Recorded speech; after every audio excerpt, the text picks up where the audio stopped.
Hi, this is Joe Hachem for Uncommon. Uncommon is a production by Neuralle, a full-service digital agency.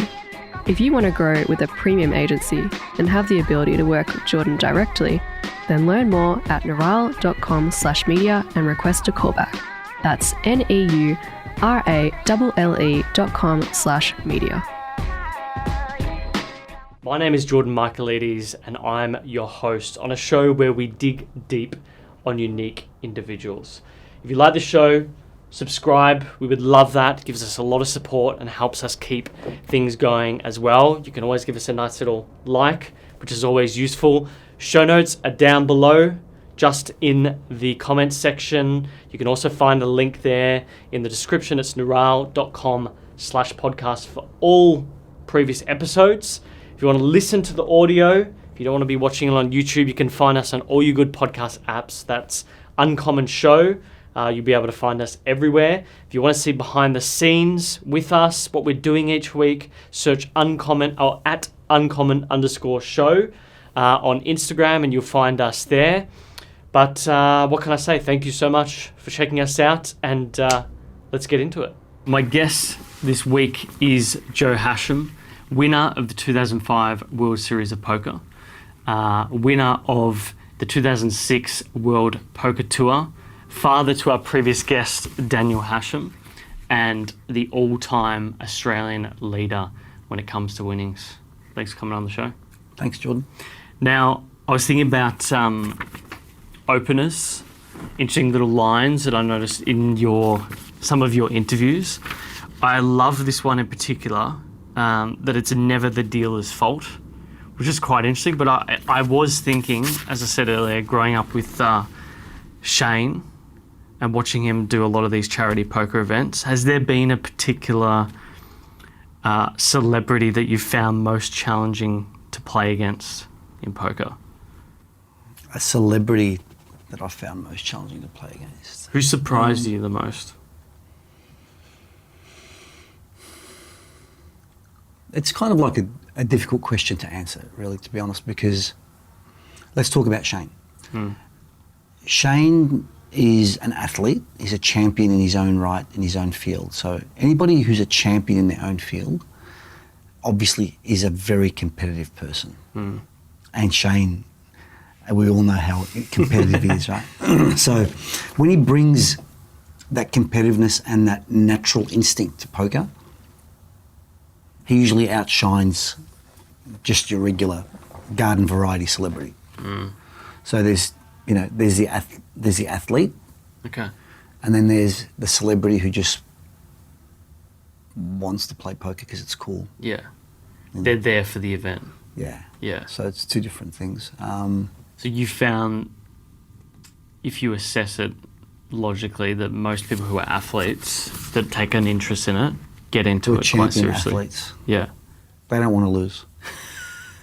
Whereas just a garden variety celebrity will just be having some fun and passing some time. That's very interesting. Do you guys, because I saw that the Hachem group does Poker with the Stars. What other events are you guys doing around that sort of stuff? Is it still quite prominent, a lot of these charity events? So that's my brother Tony's gig. Yeah. He does that and I show up and support him. It's called the Hachem Group, but it's his gig. Yeah. And he's done, like for 10 years now, he's done great work. I don't even know the number of how many millions of dollars has been raised through these events, but he does Poker with the Stars and All In for Poker. They're the two main, All In for Charity, they're the two main things that he does, and he does other like small events for corporate clients and stuff. But basically it's, he worked out early that both athletes, celebrities, and also just regular people want to be involved in an entertaining night where they can play against some of their heroes and raise some money for charity. And that's going really strong. I think his next All In for Charity is in May this year. Yeah, I just remember the Poker with the Stars is definitely it is such a notable event here in Australia. I mean, if you mention it to most people, they'll know what it is. Yeah, it's been doing it for like almost 10 years now, like I said, and always gets really good coverage and gets some big names to show up to help support. So Shane's been a great supporter of this for so many years now, from day one. Well, him and I basically started with the Shane Warne Foundation doing a charity poker night. That's how this all started. Then when we stopped doing that, Tony took over and made it his own thing, and he went with it. So, and we just show up and support him now. Speaking of your brother, I was thinking about your childhood. Actually, before you were coming round, I was looking at, because you're born the same year as my dad, so he's from Cyprus. Yeah, he was actually telling me that when I was interviewing you, that he remembers when he went back to Cyprus in 77 and they could actually hear the artillery shells in Lebanon. But I was trying to like think about, you know, obviously you grew up there, you came over at about 6. What do you remember why your family came here in particular? Because the Civil War hadn't happened yet. Basically, my grandparents passed away in Lebanon. Okay. Yeah. Which part of Lebanon are you from? We're from the north, the Cedars. Yeah. And my mum's family were mostly out here. Oh, right. Okay, already. So it was a natural thing to come out and join the family. It was, 3 years before the war even started. So, I mean, what a lucky break that was. Because I'll tell you right now, from where we're from in Lebanon, my brothers and I would most likely either be dead or in some sort of trouble because of the war. Sure. Yeah. Dead or heroes, or dead heroes. One of the dead martyrs or dead martyrs. Some nonsense like that. It was just such a blessing. Yeah, I'm forever thankful that my grandparents decided to immigrate out. Yeah. I mean, just think about it. Like, I think about it sometimes. All I had to do was say, or my grandparents had to live another 3 years. Then no one's getting out. Yeah. Do you know what I'm saying? That's a good point. Yeah. Do you have any particular early memories? Like, what's your earliest memory of your childhood? My grandfather carrying me on his shoulders, going to the beach in Beirut. Yeah, just, you know, you just get pictures. Yeah. And sometimes, believe it or not, it's more certain smells activate a memory. Like, I'll smell something like a food or a sweet. I'll go, oh, I remember that. And then something in my subconscious takes me back to Lebanon. It's crazy. Do you think that hummus is Greek, Lebanese, Turkish, or Israeli? I know who makes it the best. Yeah? Who? We do, of course. Lebanese, of course. It's not even a question. It's not even a question. But, you know, I think that whole Mediterranean section, we all own it. Yeah. You know? And I'm pretty sure that the Turks had a lot to do with that. Yeah, I'm pretty sure. Because they, you know, governed the whole area for 500 years, so... Yeah. Yeah, it's, if you think about, like, I actually did this DNA test recently, and it shows, Dad did it as well, and it shows, like, your family background of, like, for me, I've got, like, 6% Iranian, and he's got this, about roughly the same amount, but it's, like, Georgian. It just shows you how intermingled people were in that part of the world. I just always find that a funny question, because all of my friends who are either Turkish, Lebanese, Greek, or whatever claim that it's their thing. Well, how can it be our thing? Because everyone in the region does it, like, and no one definitively knows where it started. All I know for sure is that we make it the best. You guys can have the rest of it, whatever you want. You mentioned before about your grandfather, and I'm thinking about your parents as well. Were there lessons that you remember as a kid that you took on with you even to today, like principles or something that you saw directly or indirectly at all? I don't really have too many memories from childhood, like from Lebanon. But more so about your childhood. Yeah, my childhood, a lot of who I am today came from my childhood. I was the eldest of all my siblings and cousins, so I carried the older brother responsibility from the very earliest age. I mean, I was babysitting 10 kids when I was 10 years old, whilst the parents were out at a party. That was back then. That's, you know, Standard. just how it was. You know, no, you don't think about it. Now today you would never dream about doing that, but back then that's how it was. So, but my uncle Vince, who passed away almost 10 years ago now, I think 10 years ago now he's passed away. He was really my role model for how to be a man. You know, Why is that? your word is your bond. Yeah. Generosity, honesty and integrity, and I used to spend a lot of time with him, as you do when you're close to your uncle. You're kind of like, he's your best mate. We were only like 15 years apart, so he wasn't a whole generation older than me. So from the age of like 13, even younger, 11, till the time I got married, I was his like shadow. And I just watched how he operated and how he dealt with people, how he spoke to people. So you saw it indirectly. Yeah, it was, and I think the best lessons that you learn aren't lessons that you're told about, it's lessons that you witness. Yeah, I agree with that. You know, I quite often get asked by people like, you know, because I know I've raised 4 kids, and I go, so what's your advice? And I say, you know, don't give them the do as I say, not as I do thing. Just, kids aren't stupid if you know, don't be a hypocrite. Actions, not words. Yeah. Yeah, I think I'd say the same thing. I remember being very fond of my uncle as a kid, and I got a sense of, because they're all printers, but my uncle was more on sort of the design side, and always got a real sense of craftsmanship from him and appreciating the small things. But from my dad, it was like hard work, because he would just always be working, or always be in the factory, so to speak. Right. I like those sort of things, because I feel like they often define us later on in life as to who we become. 100%. Totally agree. I think what you experience as a child, you know, especially between the ages of 7 and 15, you know, because up until 7, I think, up until 7 is where your character comes from. And then 7 to 15, those experiences kind of shape who you become as an adult. Right. Do you know?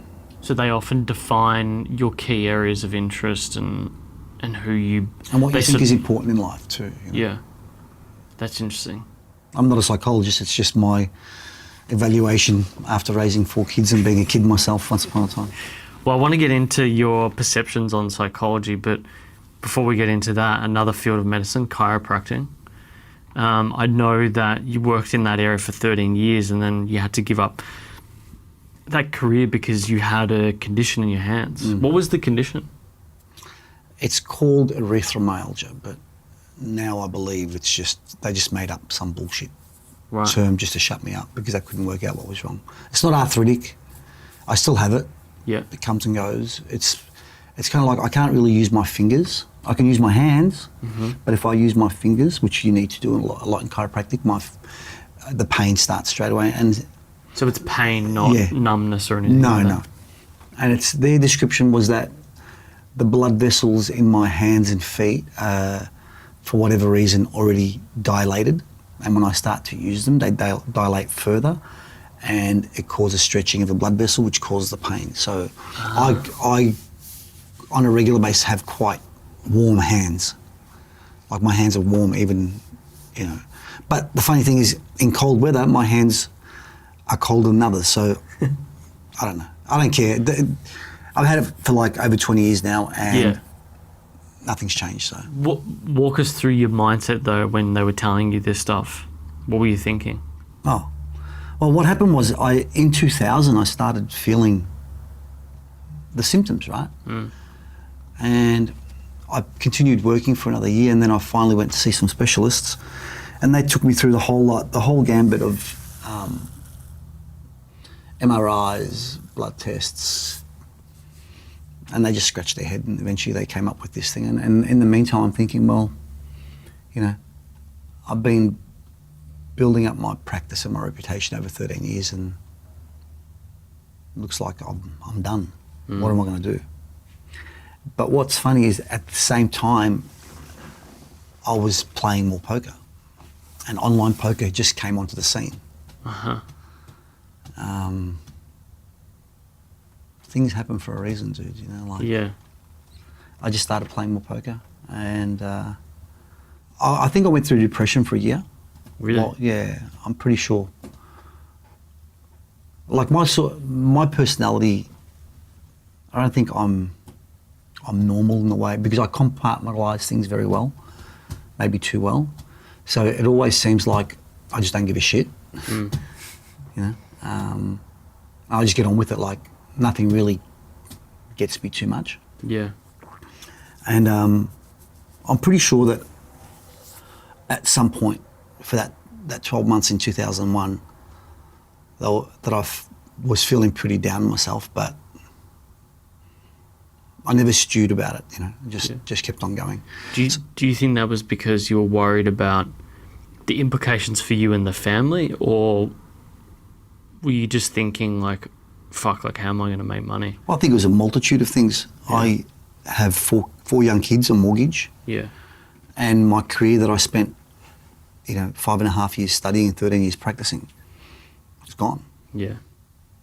What next? Did you ever think that maybe you could just get someone else to run the show, keep it going?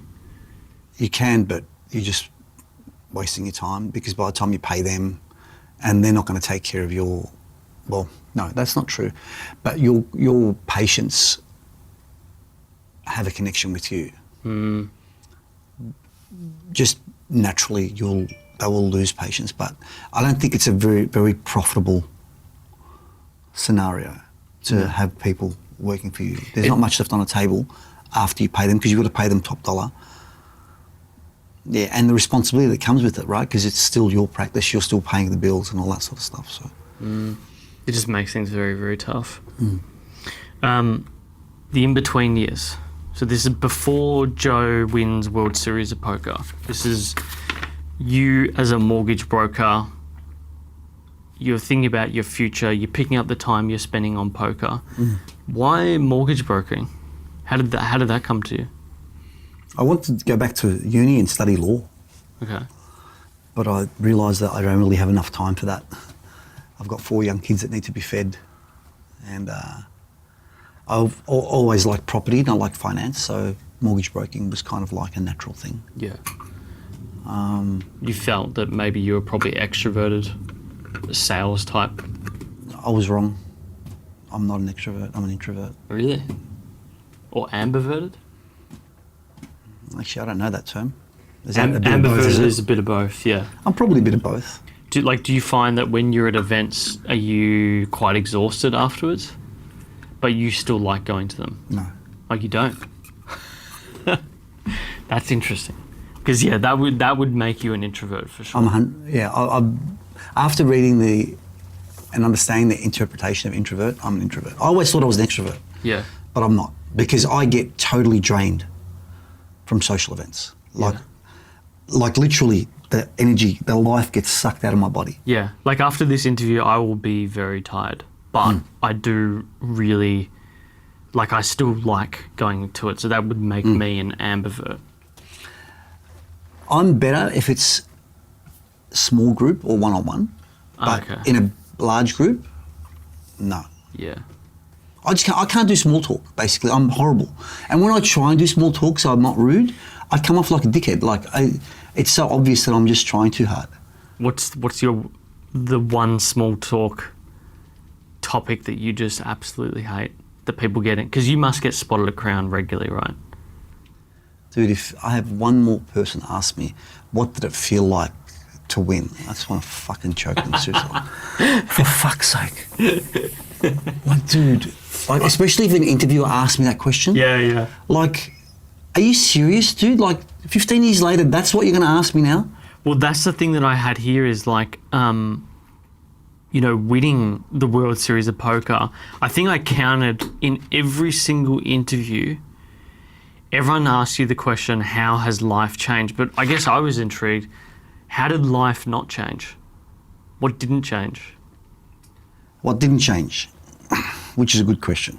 Okay, so here's a story. Okay. April 2005. I just built a pergola at my home in Preston, and I was so proud of it. It was amazing. Not that I built it, but I had it built, right? I was so proud of it. It was amazing. This like 3 metre, wide pergola. We could sit in the backyard and be protected, and we had couches out there and stuff. It was amazing. I'm sitting there with some friends and some family, and maybe 4 or 5 of us. And just around that time, my best friend, his family had started becoming very successful, and it changed him. He started hanging around with someone who was a bad seed, and it changed him, and it got to his head. And I was really like upset about it because it changed our relationship, and we've been best friends for life. Even till today, I would take a bullet for him, even though we don't see each other anymore. Wow. Right. So, and I turned around and said to my friends, friends, and my wife was sitting there. I said, you know what? And I'd had a couple of scotches, so it was probably the emotions coming out. And I said, you know what? And we weren't even talking about this subject at all, right? I just came out and blurted this out, and I said, you know what? If I was to come into money tomorrow, what would change? I'd still be drinking Johnny Black, which is my drink. I don't like champagne. I'm happily married. I've got beautiful kids. What would change? Okay, I'd be debt-free and I'd be able to maybe do other things, but my life at the core level would stay the same. And that's exactly what happened 3 months later. It was insane. 3 months later, I win the World Series. And what didn't change? Almost everything didn't change. What did change? How people in their own mind that knew me interpreted my victory towards them. So now it became like, oh yeah, he's won that, now he's going to be stuck up. Like, dude, you've known me your whole life, and you speak to anybody who knows me today, they go, Joe hasn't changed at all, he's just still the same person. Yeah, people's expectations would have changed. A lot. I'm guessing how many, like when you first came back and you're going out for dinner for the first time with friends, how many people were probably looking at you like, oh, you're not paying? No, I don't have that sort of friendship group, no. Okay. That's a good thing, obviously. No. My friendship group is 90% my family, like extended family.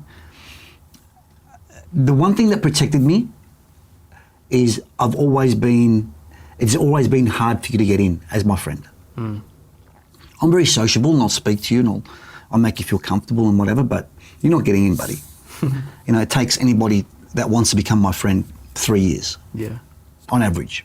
And I only noticed that because one day I realised, wow, I like him. I think he's a good guy. And then I realised he'd been courting me for 3 years, basically. Like, it wasn't a conscious thing, right? It's just my natural instinct to protect myself. And I think I learned a big life lesson when I was a kid, when I was like 16 years old, and that changed me. Why was that at 16? So, when I was 16, we had another family that were best friends with us, right? And they had 2 boys. And every weekend, we would be at their house or at our house. This is 37 years ago, right? So it's a long time ago, right? Okay. Think about it, right? We had no telephone at home. Yeah. We were too poor to have a telephone. We would either go to their house or our house. And then I remember one specific time on the Saturday we were at their house and we'd agreed to go somewhere the next day and meet somewhere because we had no way to communicate. We're going to meet here at this time. And the next morning I get up and my mum says to me, right, get in the car, we're going to Phillip Island with your uncles. I go, but Mum, get in the car, we're going to Phillip Island with your uncles. I'm like 15, 16. And my life stopped basically in my mind. I go, I've got to tell these guys I'm not going to be there. I lost my mind. I don't have a phone.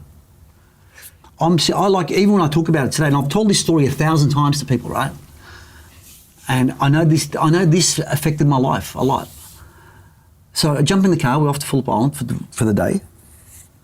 As soon as they stop to get petrol, I jump out of the car and bolt to the phone booth to call these guys up and say, listen, hello, hey, listen, I'm not going to be able to make it today. I'll make it where?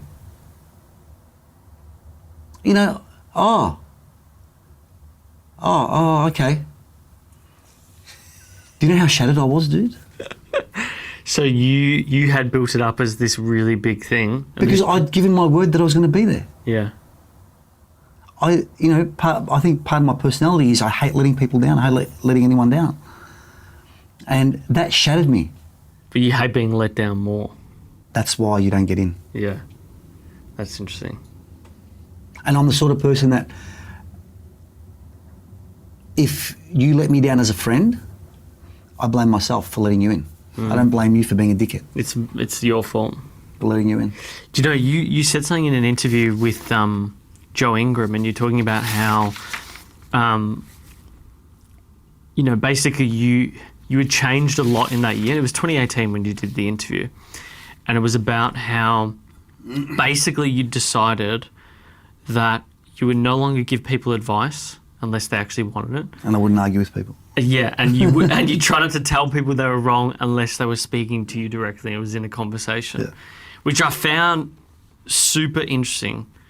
And I get it because I know that I've had that need as well. Like I like to be right, if that makes sense, even though I'm not in a conversation, which is a bad trait. And it's mellowed over time, and I've gotten better at it and learned to become more. Do you like to be right, or do you like to? I want to be right, and I want to be liked. Yeah. See, I found that I think I'm feeding my own ego by correcting you. Like, what the fuck does that have to do with me, dude? Just shut up, sit here quietly, let him do his own thing, right? Yeah. You know, unless it's directly that, coming at me, then if you think the moon is green, good luck to you. Like, why is it my business to correct you? Yeah. That's a part of growing up too. My mum was like that.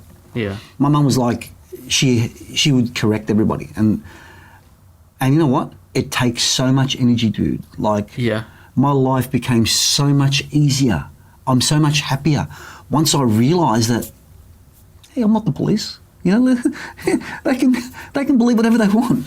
I agree, and I've definitely always had it, and it's definitely mellowed over time. I don't do it as bad as now, and I found that a really interesting observation. I also noticed that I'll often seek my dad's approval around things that I'm doing in my life. Like, that's natural though. Yeah, but like it sort of permeates to other people's. I want to prove that I'm doing something, if that makes sense, that I'm successful in my own right.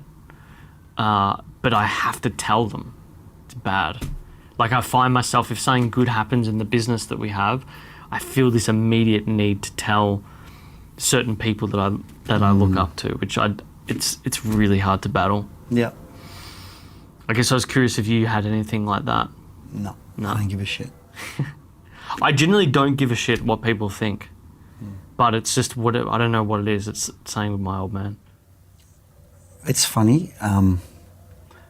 The person in my life that I try and please the most is my wife. Yeah. I want to be her hero always.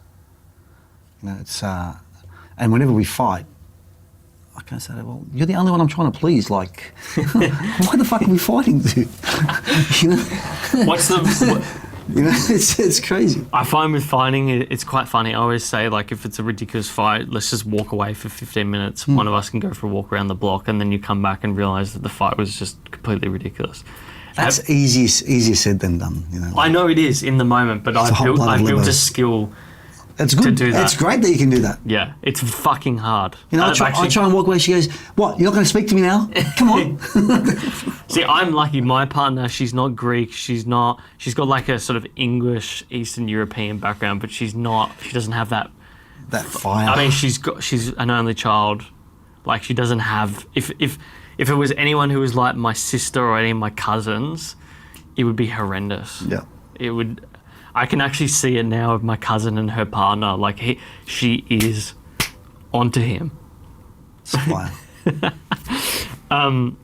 Lauren and I are getting married in October. Congratulations. Thank you. You guys have been together for, I think it was 30 years in 2018. So 2019. 2019. We just, yeah. So when's the anniversary? 8th of October. Okay, so it's coming up in October.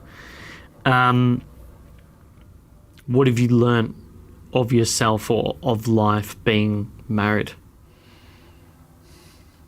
That you don't have to be right Yeah. to be happy. You know what I'm saying? It doesn't like, again, those lessons that I learned about myself as well, I learned a lot of those from being married as well. Like, as a young man in my marriage, no, I'm right, put my foot down and I'm going to be, what does it matter at the end of the day if it's just trivial nonsense? If it's serious stuff, then of course, but other than that, you find much more happiness by just letting things go and moving on to the next thing. What about parenting? Were you the type that thought, like you were just sort of, you had no real opinion on kids until you had them? I don't know. Parenting came very natural to me. I guess if you're looking for after 10 kids. Yeah, it came very natural for me. It was like, I just knew all this stuff that no one else knew. Just naturally.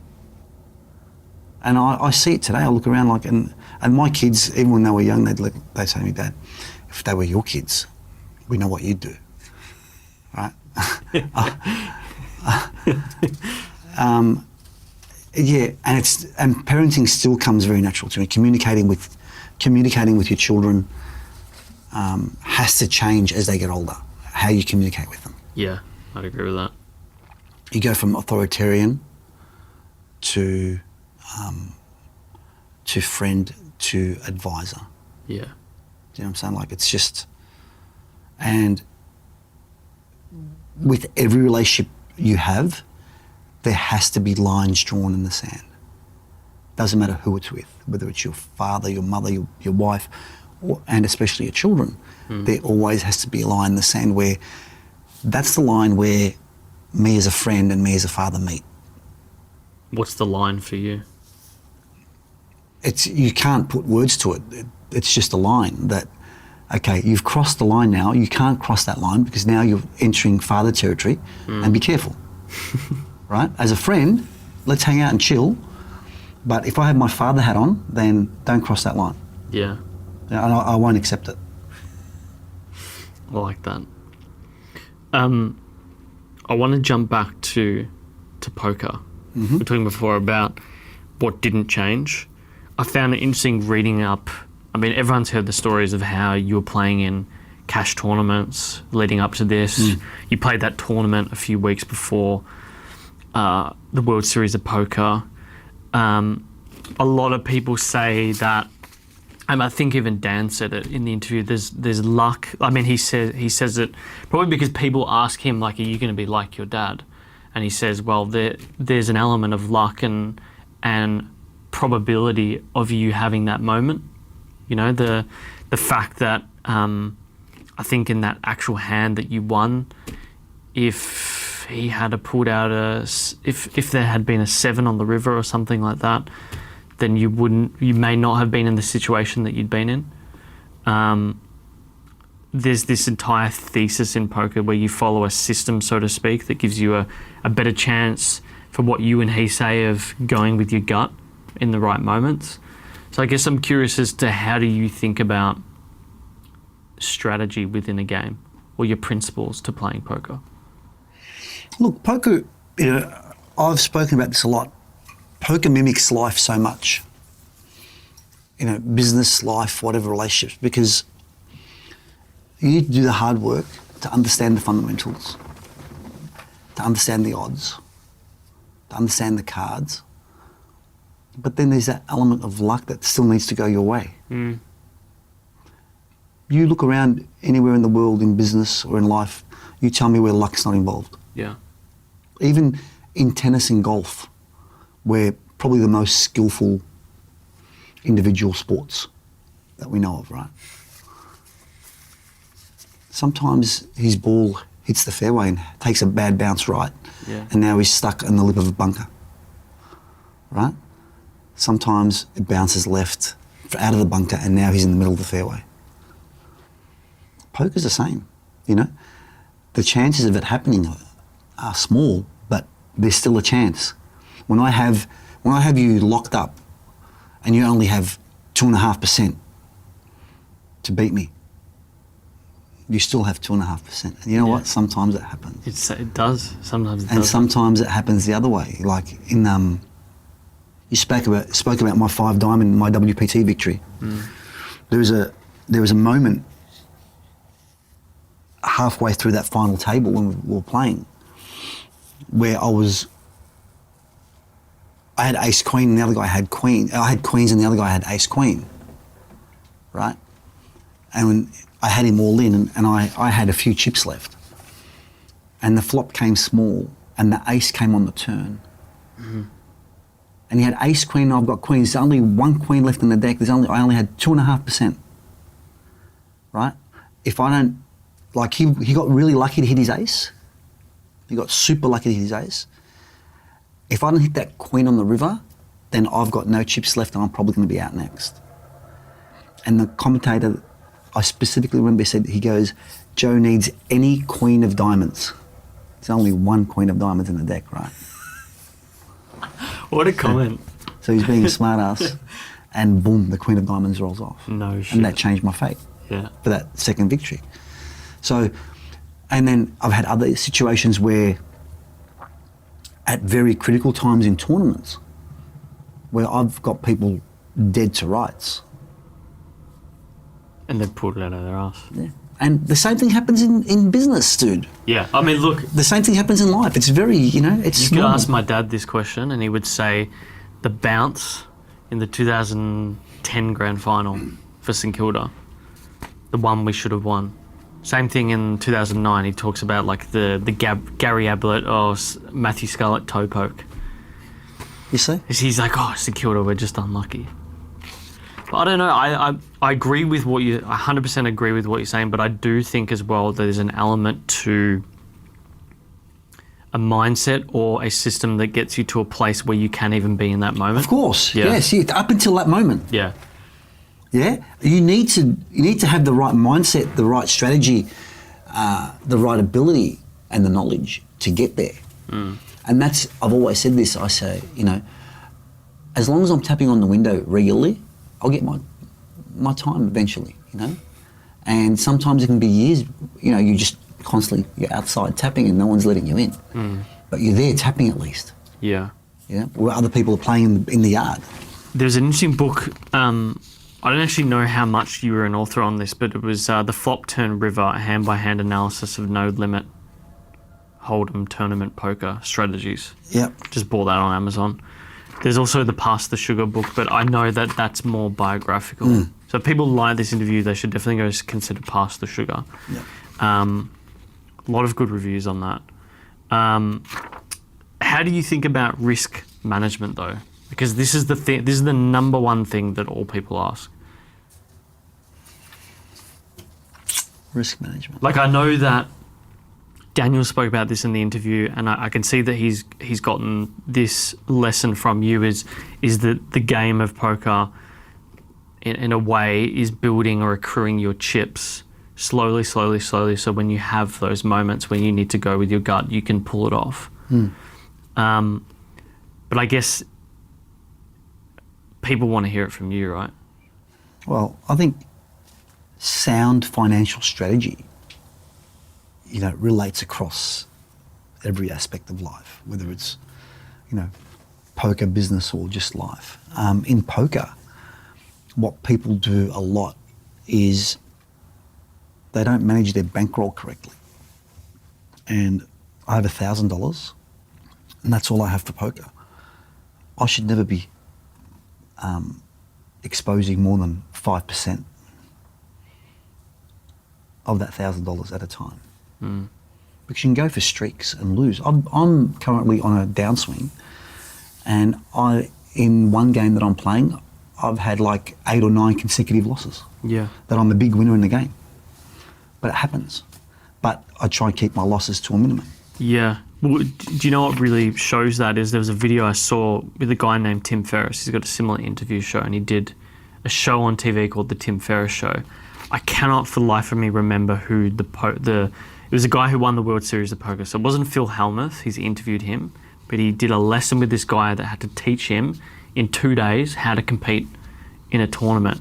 And the first lesson they did was they gave him a hand, so 2 cards, and then they did the flop with the deck like twice over, and 65% of the time, he didn't have shit.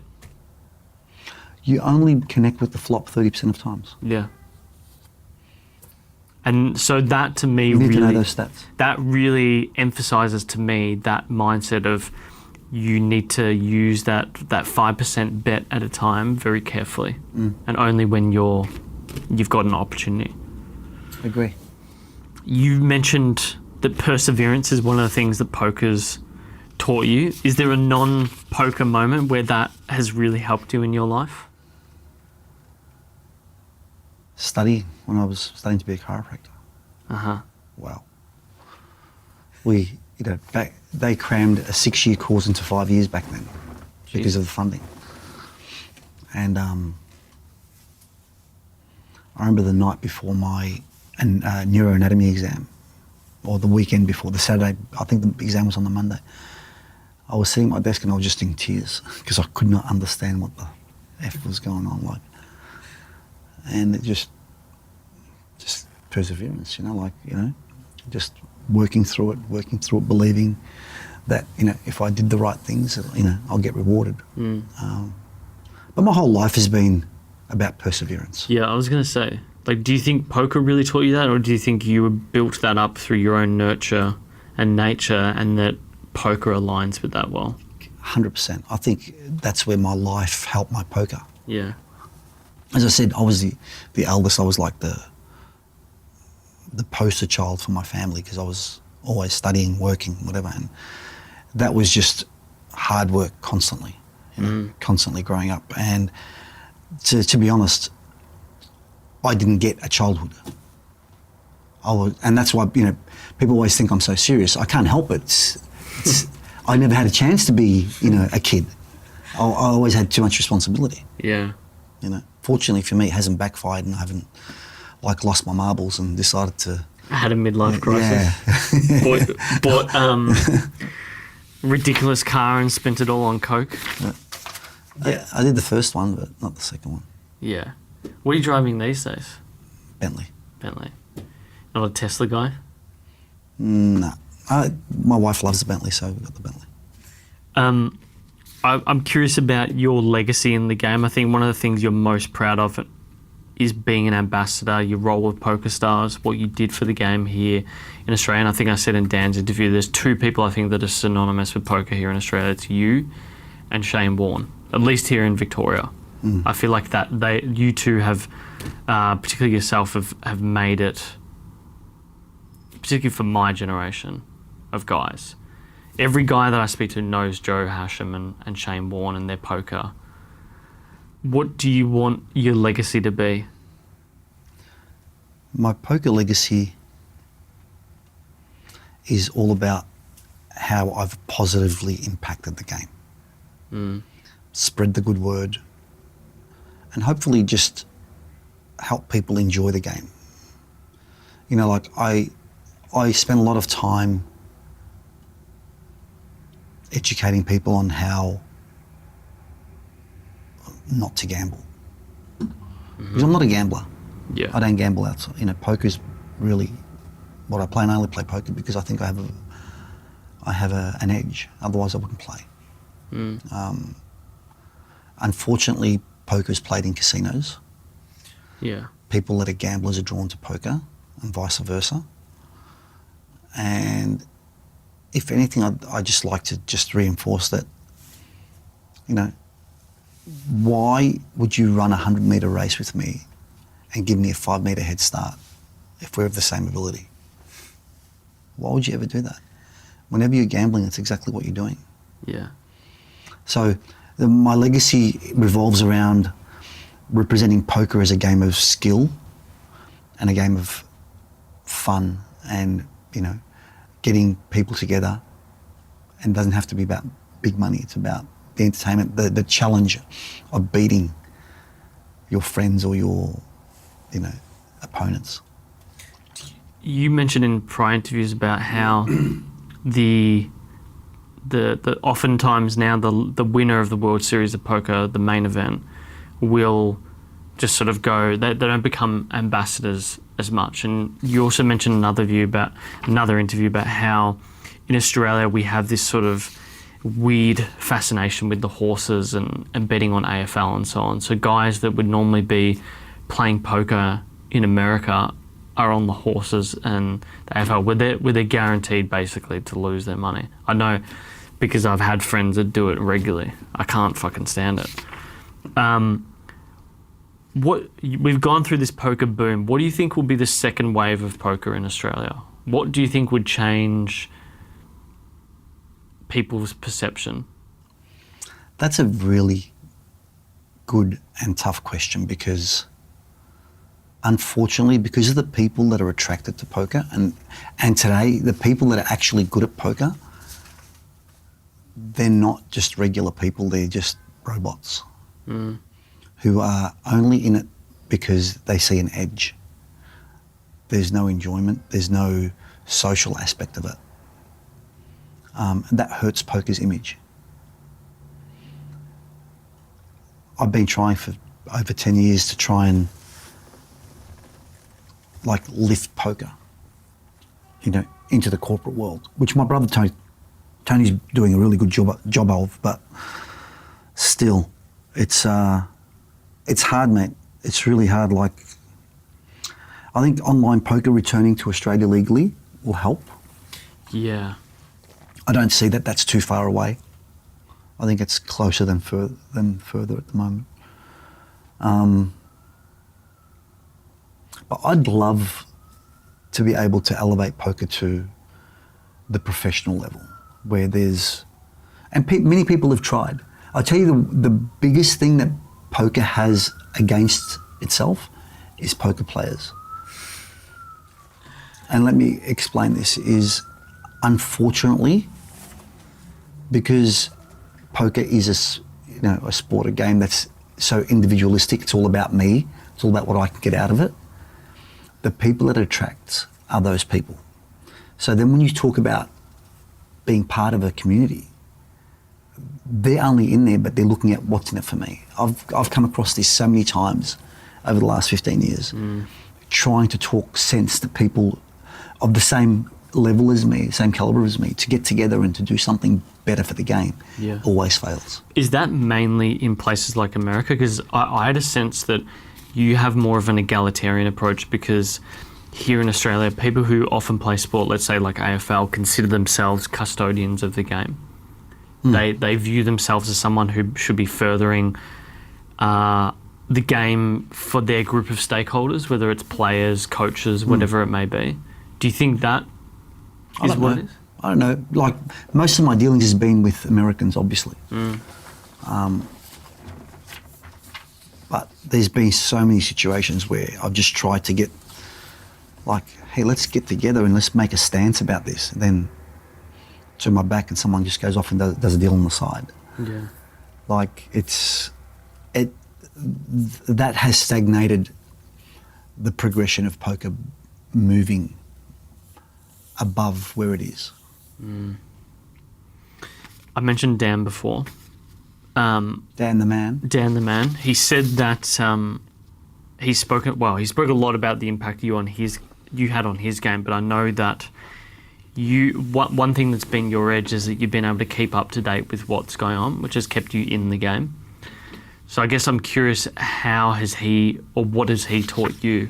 Has he shown you things that you would not have ordinarily seen if you were not hanging out someone who is younger playing poker? Let me tell you something about Daniel. He's 10 times the poker player that I was at his age. Right. I mean, that's part of it. A lot of it has to do with the fact that he's grown up in an era where there's so much information. Yeah. Part of it is natural ability. Part of it is being around me and watching and analysing my play. Daniel's composure at the table is scary, bro. When he's at the table, I'm actually in awe. He's just so good. He's just... Yeah, he has no emotion on his face. The way he analyses the hand and the game makes you listen to what he has to say. And in that respect, having my son who's, more than 20 years my junior, to be able to discuss a hand and bounce off ideas with him and him point out mistakes that I've made is bloody cool. Do you think there is a... Because we had people on here who've spoken about esports and gaming. And, these are things that are typically done sitting down. We know that in physical sports there's a cap on how well you can do, whether it be reaction times or ability to analyse. Do you think that's the case in poker? Do you think there's a peak period or a peak age that people succeed? No, not necessarily. I think the difference is that if someone, say, of my age, even though I'm pretty fit compared to a 25-year-old, I can no longer sit at a table for 12, 14 hours a day back on, day after day. It takes me a lot longer to recover. Yeah. When I was Dan's age, I could do it for a week. Bounce back the next day, no problem. That's where the physicality really comes in. And with that comes a concentration, Yeah. I remember when I was his age, bring it on, dude. I could do whatever you wanted. Now I just, even we just had the Aussie Millions, 4 days in, I was like, wow, I need a break. I need to, just can't do it anymore. Yeah. Go have a nap. A nap, whatever, But it does take a lot out of you. Yeah, I can imagine that. I can understand that. But then again, at that age, you're also sort of at a period where your learning curve is a lot higher. So it's going to be, you're going to get a lot more energy out of it. Yeah. Whereas someone at your status of the game, you can look at a game and have a better sense of what's going on, maybe. Or I think too, you just get to the point where, because poker is about grinding, is about like putting in, you might have to sit there for 6 hours to get that 3 minutes of glory. Someone described poker once, and it's been often said that a poker session is made up of hours of boredom mixed in with seconds of fire. Yeah. Right? But that's exactly what happens. If you're going to play properly, you're folding more often than not. And people don't realise it because, I don't realise half the time I'm watching highlights. Correct. You don't see. That's not every hand. Yeah, it's not every hand. That is one thing that this digital age has done. It's given people a sense that the game is full of dopamine hits when a lot of the times it isn't. Maybe that's why people stop playing as much as they should, because they're just like, oh, this is too hard.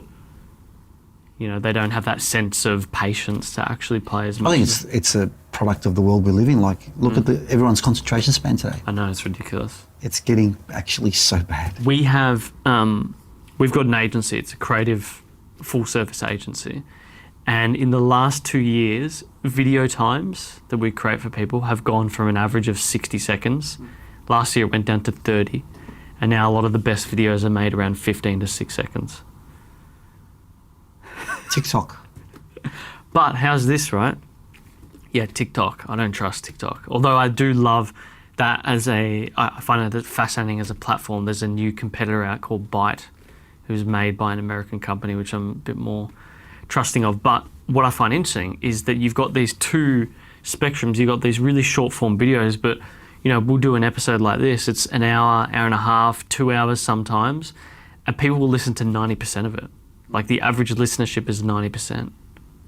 So I think there's a long-term market in long form, but in the immediate short-term period that we're in now, people are just investing all their time and money on these short-term dopamine hits.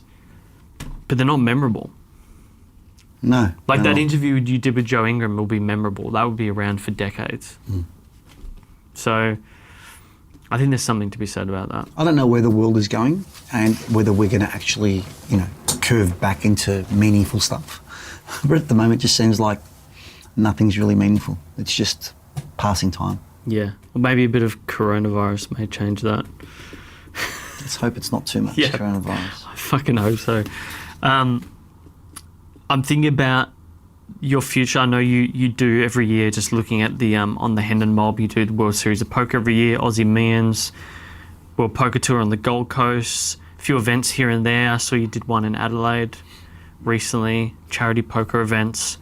What do the next few years look like for you? I know the kids they're all growing up, getting married, probably having kids in the next few years.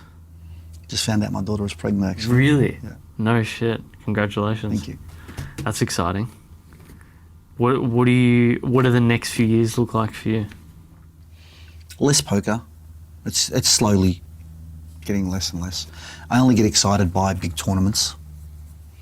I'm not really interested in doing anything outside of big tournaments. And if I do three trips a year, like I have Aussie Millions, I have the WPT in LA, which I'm going to next month. Mm-hmm. I have the World Series of Poker in June, July.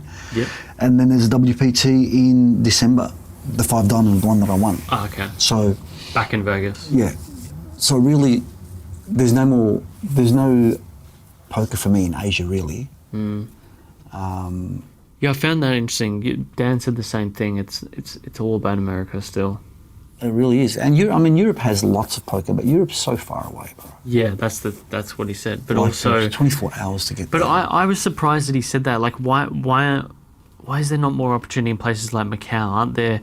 We hear these stories of these billionaires who love to go there to lose. Like, wouldn't it be interesting to play more cash games there, or is the game really about tournaments? Because I know you've played cash games quite a lot. The cash game scene in Macau in the last 3 years has changed dramatically.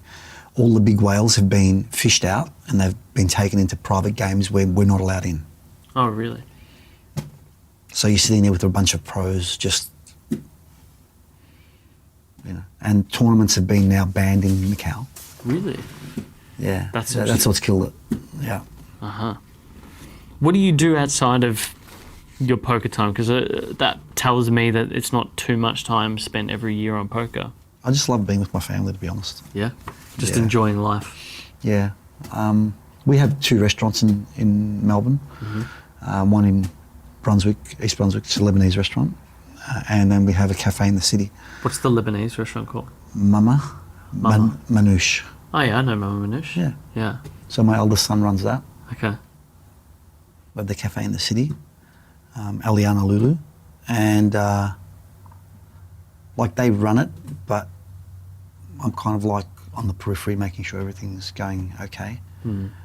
I have a lot of other business interests that I'm not hands-on, but I'm consulting to. Yeah. Investing, advising. Investing and advising, yeah. Yeah.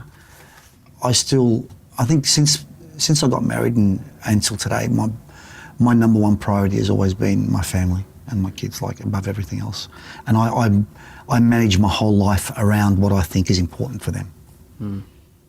And that's, don't get me wrong, I'm happy doing it. So it's not like I'm sacrificing. No, this is what I want to do. It's like, find something that you love doing, you never have to work again, right? Yeah. That's how I feel about, my kids are my best mates, In saying that, when does Dan have to move out of home? I told him he can move out anytime after he's 25. But if he's still at home by 28, he'll be getting the boot. Yeah. I got kicked out at 25. Not kicked out, but my parents sold the house and they're like, it's probably time. We're going to get a smaller place. You know what, if I left it up to his mum, she'd never want him to leave. Yeah. But I think it's very important It's very important. 16, 17 is probably a bit young, right? But 25 onwards, you know, I think it's important for you to grow as a person. Like, you know, as WOGs, we were never allowed to move out of the house. Like, until you got married, you're living here. But it's so detrimental for your growth as a human, for your growth as a man. My eldest son, Anthony, moved out like 9 months before he got married, and it was the best thing he ever did. Wow. And my wife was against it. I said, babe, he needs to go. He actually came up, he said, Dad, I don't want to go from home to being married. Yeah. I want to actually experience, you know, and the best thing I ever did, you know? Yeah. You know? I think 25 is a good age because depending on what they do with their life, you know, like the average time at uni is 3-4 years. You've got time to sort of build some savings and some life experience up in a job, and then you can sort of start to stand on your own 2 feet. But it's very, very, I think my parents sort of giving me the push was good because I had to find somewhere. Otherwise I'd be sleeping on a couch because there wasn't a spare room until I found a place. And it gave me that push. I remember like looking for roommates or looking for an apartment with a room, and I just realised it was an absolute nightmare. So I just went and rented actually that place up on Spring Street and then rented the spare room out to someone else. It was good. It was very, very good. I want to jump into some rapid fire questions for you. Who would be your Franken poker player? If you were to combine poker players to make one, who would they be? Ivy and Negrano. Okay. Ivy's definitely Dan's favourite, I think. Best purchase under $200? I have a lot of those. These sneakers, actually. What are these sneakers for the people who can't see it? The new Nike Air, right? Air, whatever, yeah. They're, like, and you know why they're so good? Why? Because idiots are paying $800 and $1,200 for Yeezys. For Yeezys and Louis Vuittons and Gucci's and these look good and they're comfortable. They're super comfortable. They look great, and they say just do it. They just do it, dude. Not just show it, just do it. All right, last question for you.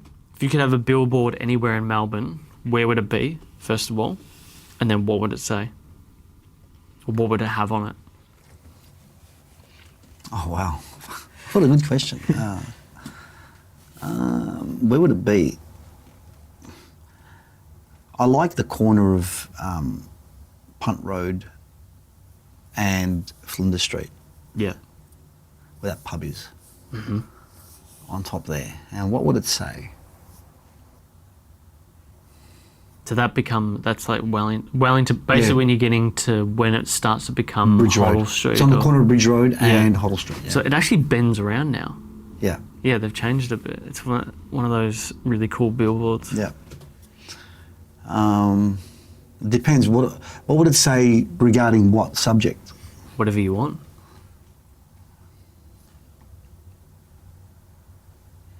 Seven fall past the sugar. If I really just want to say something philosophical, it would be something around like seize the day. Yeah. Something like that where, you know, and as I get older, and you're more conscious of time. Kobe just died in a helicopter crash 2 days ago. Dude, fucking live your life, enjoy it, seize the moment. They did a study, this nurse wrote a book a few years ago. Yeah. You know that book? Yeah. What do people regret the most? Yeah, not living their life. One thing they don't regret is, or wish they had more of, is work. They wish they had more time with family. I don't think I'd agree with that. I think if you got family and health, that always comes first for me. Totally agree. Everything else after that is nice. Yep. Joe, thanks for coming in. Where can people find you on the interwebs?